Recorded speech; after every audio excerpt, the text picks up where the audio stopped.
When you first join Google+, you'll probably hear quite a lot about circles. That's one of their big features that sets them apart from the other social networks, and with good reason. There's some cool features in circles, so let's take a look here.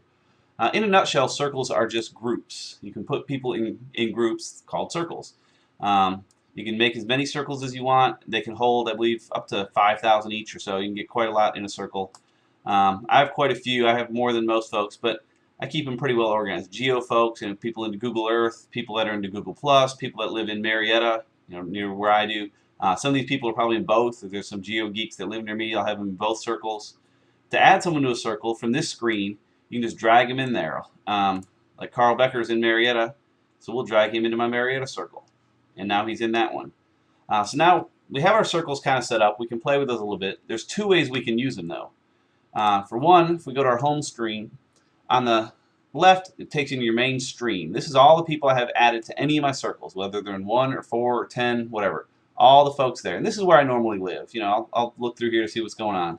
But occasionally I just want to get info about a certain topic. So perhaps I need a story for Google Earth blog. I'll click on Geo to see what these guys are writing about, see if there's anything cool there. Or maybe I'm wanting to find new features in Google+. I'll click my Google Plus circle and see what's going on there. Or I can click my personal one to see what my friends are up to. That kind of thing. It's great for filtering information down to that. The downside is, of course, like with the Google Plus circle, these people talk about Google Plus a lot, but not all the time. So you're going to get all of their posts, but it still helps you filter it quite a bit.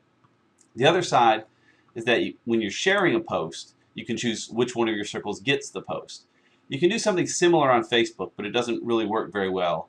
In Twitter, you can't really do it at all. You either share with the world or just with your followers. And here you've got a good bit of granularity in there. So we'll do a new post saying, had a great day today. And who do we want to share this with? Typically, I share most things public. That's the way I am. Google says really quite a few posts are private more than that. So if we wanted, we can click public and be done. And that would go out to everyone that follows me.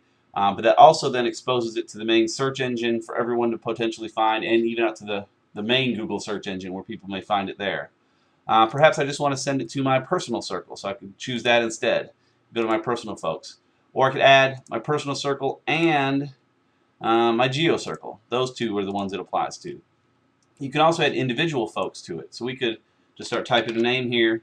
We'll add Ahmed to the circle, so he would get that too, even if he's not in those. Additionally, because he's listed here, when this goes out, it'll show up as a notification to him that, hey, Mickey's mentioned you specifically. You can also force it to mention people in a circle or notify people in a circle. If you hover over, you can click the box and it'll notify them. I would advise against doing that very often, though. That's going to be annoying if people are getting posts and getting notified all the time, unless you have a specific reason for notifying. I mean, they're looking at Google+, they'll see it. Typically, too, I only add people down here if I mention them in the post. I can say, had a great lunch and do the plus and add them that way.